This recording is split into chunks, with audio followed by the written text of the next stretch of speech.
குர்ஆனுடைய அந்த உறவாடலில் இன்னும் ஒரு செய்திதான் குர்ஆனை ஓதுதல் என்பது. இக்ரா உல் குர்ஆன், குர்ஆனை ஓதுங்கள், பொருள் அறிந்து ஓதுங்கள் என்று நான் ஏன் சொன்னேன் என்றால், அல்லாஹுடைய அருளால் நாங்கள் அரபு படித்ததனால எங்களுக்கு விளங்க தெரியுது.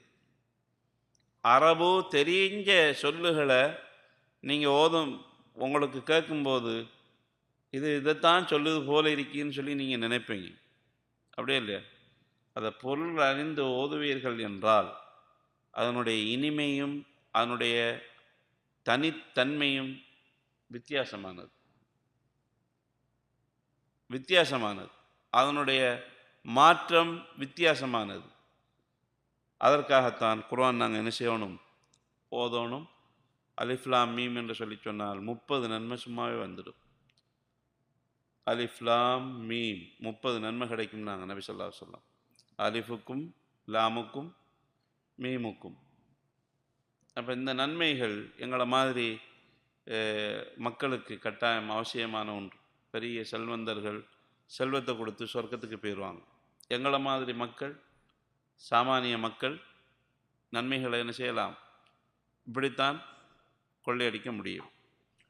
நபிக்கு அல்லாஹு தாலா சூரத்து நம்லில் 91 வசனத்தில் ஒரு வார செய்தியில் வஅன் அத்லு அல் குர்ஆன், குர்ஆனை நான் ஓதும்படியும் பணிக்கப்பட்டிருக்கிறேன் என்று சொல்லி அல்லாஹ் சொன்னதை பார்க்குறோம். குர்ஆனை ஓதுவதும் ஒரு வணக்கம். குர்ஆனை ஓதுறது வணக்கங்களில் ஒன்றாக சொல்லப்பட்டிருக்குது. அதில் நபி ஸல்லல்லாஹு அலைஹி வஸல்லம் குர்ஆனை பொதுவாக ஓதுங்கன்னு சொல்லிட்டு சில சூறாக்களை முன்னிலைப்படுத்தி என்ன செஞ்சுக்கிறாங்க? ஓதுங்கள்னு சொல்லிக்கிறாங்க. அதில் சூரத்துல் பக்ராவையும் ஆல இம்ரான் இருக்குதானே. சூரத்துல் பக்ரா எங்கே இருக்குது? 2வது அத்தியாயம். ஆல இம்ரான் 3வது அத்தியாயம். இதை ஓதுங்கள், இரு மலர்களை ஓதுங்கள்னு சொன்னாங்க. இரு பெரும் மலர்கள், மறுமலர்ச்சியை தரக்கூடியதுங்கிற கருத்தில் அல்லாஹுடைய தூதர் சொல்லிட்டு அது உங்களுக்கு மறுமை நாளையில் சிபாரிசு செய்யும் அப்படின்னு சொன்னாங்க. மறுமை நாளையில் சிபாரிசு செய்யும்.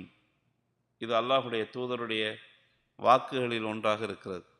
அதோடு இன்னொன்று சொன்னாங்க, மேக கூட்டங்கள் போல உங்களுக்காக வந்து அவைகள் மன்றாடும். இந்த 2 சூறாவையும் பற்றிய சிறப்பில் சூரத்துல் பக்ராவை ஓதுங்கள் குறிப்பிட்டு சொல்கிறாங்க.